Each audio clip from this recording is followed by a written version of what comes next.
Итак, сегодня я буду изготавливать силиконовые матрицы. В прошлый раз я это делал из бытового силикона высокотемпературного. К сожалению, потерпел полное фиаско. Не знаю, даже, наверное, выкинул уже. Покажу я потом, как я это делал. Но получился и плохой отпечаток. Ну, вернее, отпечаток не самый плохой. Не успела высохнуть матрица. То есть получилось у меня вот такого плана. И здесь просто не успела высохнуть, хотя было там 12 часов, 13 она сохла. В принципе, отпечаток четкий. Можно использовать, но надо выдерживать чуть больше время на высыхание. И, конечно, удалять пузырьки воздуха каким-то способом, потому что ну, немножко видно, что пузырьки есть. Итак, я буду делать новую матрицу и заливать ее силиконом, ну, скажем так, профессиональным или полупрофессиональным. Для этого мне потребуется лист фанеры, на котором будет происходить, собственно, заливка. Лист вощины, который я отрезал по тем размерам, с которых я хочу снять матрицу. И ограничительные рейки, которые будут выступать в качестве опалубки. Ну, здесь все достаточно просто. Так, я беру рейки и с помощью пневмостеплера со скобой, с обычной, не помню, 53 номер, по-моему, я их приколачиваю. Высоту я сделал почти 5 миллиметров, там 4 с небольшим. И 2,5, там 2,4 сама вощина. Потом делаю боковые. Силикон не настолько текуч, чтобы пройти, ну, возможные, которые, скорее всего, появятся щели, и здесь они будут. Ну, заодно покажу. Вот такие вот скобы. Посмотрел, называется тип 20ГА или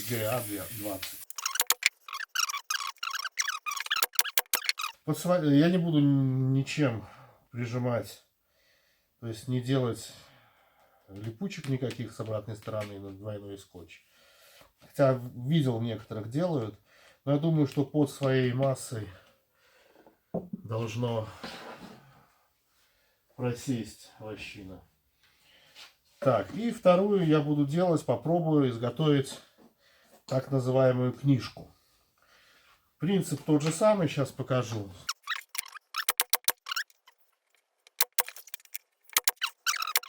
Так, принципиальное отличие первой матрицы от второй, что это будет книжка. Поэтому здесь я должен оставить место для переплета, скажем так.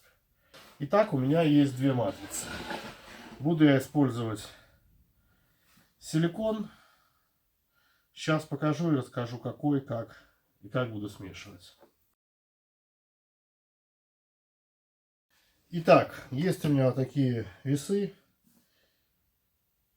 Надеюсь, что батарейка у них не кончится именно сегодня.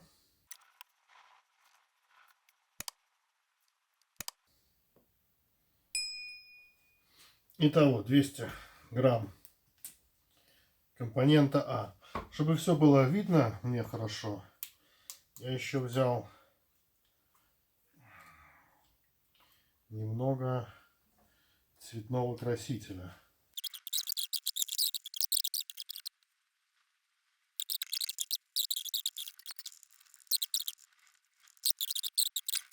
Нашел пластиковые шпатели. Не вспомнил, где они были. Так, воздух вышел. Пузырьки. Ну и попробую сейчас нанести вот эту смесь, залить этой смесью. Так.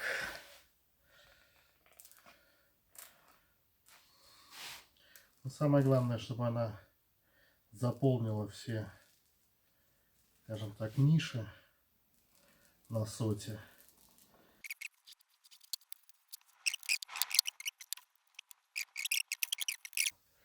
Потому что всегда очень трудно рассчитать, понять, особенно первый раз, сколько чего надо.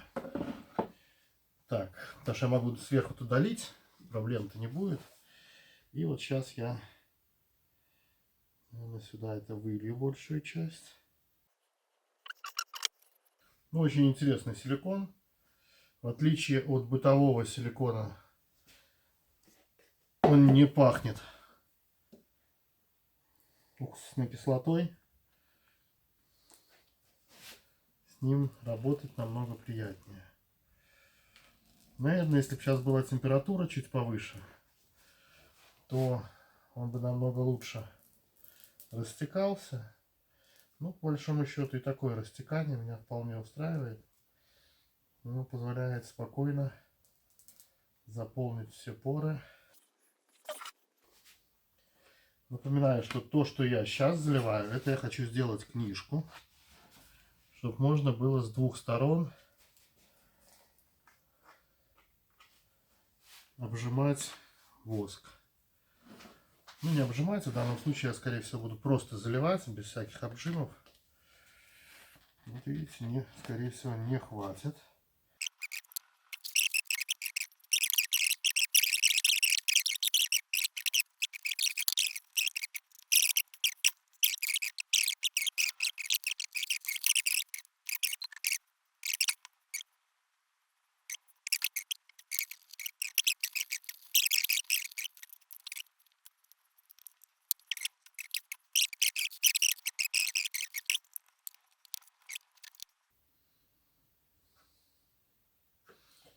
Ну вот так я визуально расправил. Не буду я использовать никакое правило, чтобы так вот прокатывать. Так, здесь начался выход пузырьков. Это хорошо. Конечно, по правилам надо произвести дегазацию. Но какая дегазация у меня?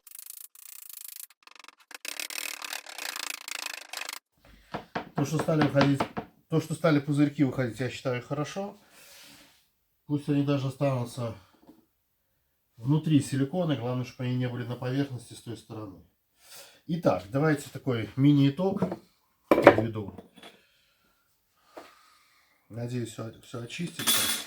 Я залил первую часть матрицы книжки, которую я потом планирую перевернуть, нарастить опалубку сверху и оставшимся силиконом, надеюсь, не всем, залить вторую часть.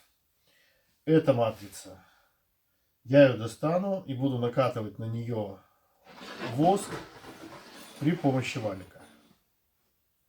Так как польские коллеги показывают это в интернете. Ну, вернее, наоборот. Это книга, это матрица.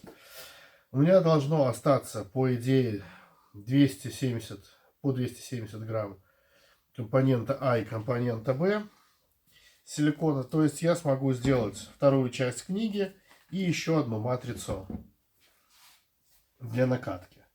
Оставлю я это высыхать как минимум на 48 часов.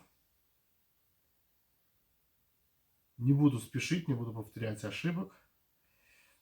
Хотя что-то мне подсказывает, что надо чуть больше времени на это. Но посмотрим.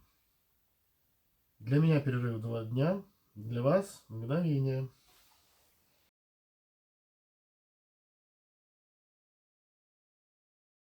Всем привет, кто смотрит только с этого момента. Для остальных продолжаю. Как видели, я сделал двухкомпонентный раствор силикона, залил лист вощины. К сожалению, в условиях мастерской было достаточно прохладно, температура была порядка от 5 до 10 градусов, и силикон не застывал. Занес его в дом, буквально за сутки все застыло.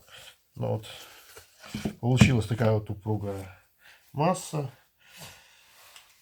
Сейчас моя задача по контуру сделать надрез и извлечь, собственно говоря, матрицу. Это вот эта матрица.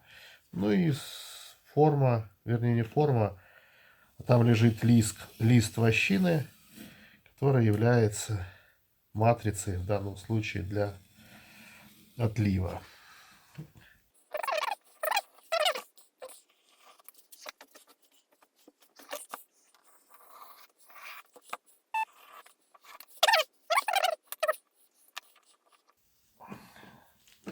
Тут по большому счету инструмент никакой не нужен, надо просто аккуратненько поддеть и дальше не спеша Понятно, что матрица, то есть вощина, уже будет непригодна для пчеловодства, ну, по крайней мере, я так считаю. Поэтому я ее утилизирую на всякий случай. Так, ну, в принципе, все очень хорошо отстало. Вот есть вощина, которую надо убрать будет. И есть матрица. По краям, конечно, силикон затек вниз. Но в момент заливки он затек под вощину.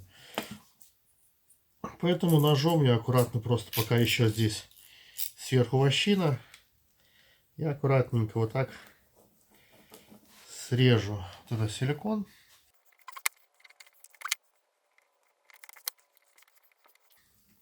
Из этого я делаю первый вывод, что когда укладываем в качестве матрицы сюда вощину, возможно, ее надо просто намочить хотя бы по краям, ну, чтобы лишний силикон не будет сюда заходить. Так, сейчас я снимаю с матрицы вощину. Думаю, что это лучше наоборот вот так делать. Вот. То есть, по большому счету, конечно, вощина с внешнего вида как была, так и была. Но не знаю, использовать ее не буду. Вот это вот ошметочки. И, собственно говоря, сейчас я покажу, что из себя представляет матрица. Так, вот, получилась вот такая матрица. Сейчас надо будет только ножичком подчистить вот эти вот края, потому что это все потом останется на вощине. Но это сейчас сделаю аккуратненько. Ну вот, собственно говоря, вот такая матрица, с помощью которой я буду делать свою вощину. Так, если вы помните, я заливал две... Я сейчас это почищу, но чуть позже. Если вы помните, я заливал две формы. Вторую форму я заливал для того, чтобы сделать двустороннюю матрицу. То есть я также положил вот в такую вот форму, положил лист вощины, залил сверху силиконом. Потом, ну вот я не стал это снимать, я так же, как и эту матрицу, я ее достал. С единственной разницей, я не снимал вощину от матрицы. Я перевернул, то есть воском кверху, эту матрицу. Сделал опалубку, еще сверху прибил брусочки. Специально я использовал, уже купил разделительную смазку. Я побрызгал разделительной смазкой все, кроме, скажем так, переплета. И залил сверху еще один слой. Чтобы было видно, я сделал его контрастным, я сделал его синим. Вот такие вот. Синий, ультрамарин, не знаю. И сейчас я его тоже не вскрывал. Сейчас попробую вскрыть.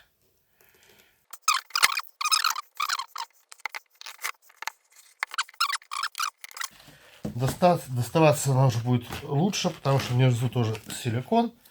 И вот, еще не знаю, что дальше, но чтобы было видно, я сделал контрастный, как я уже сказал. Вот это первый слой, он такой же, как и здесь, оранжевый.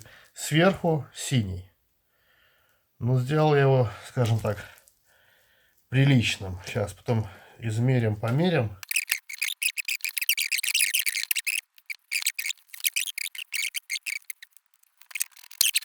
Результат меня устраивает.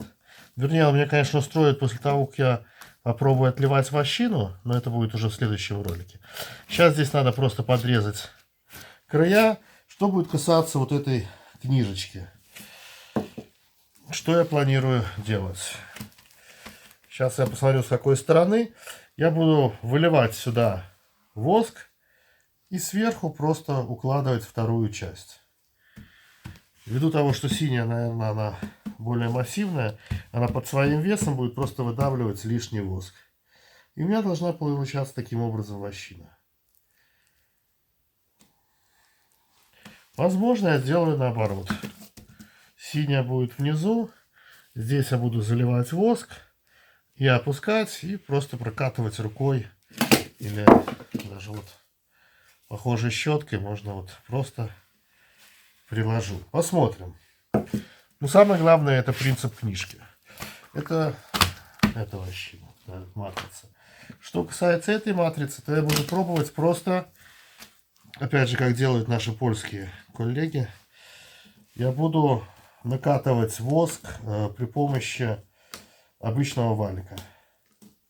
И потом посмотрим, что будет в результате этого. На этом все. Вот я показал, как сделать.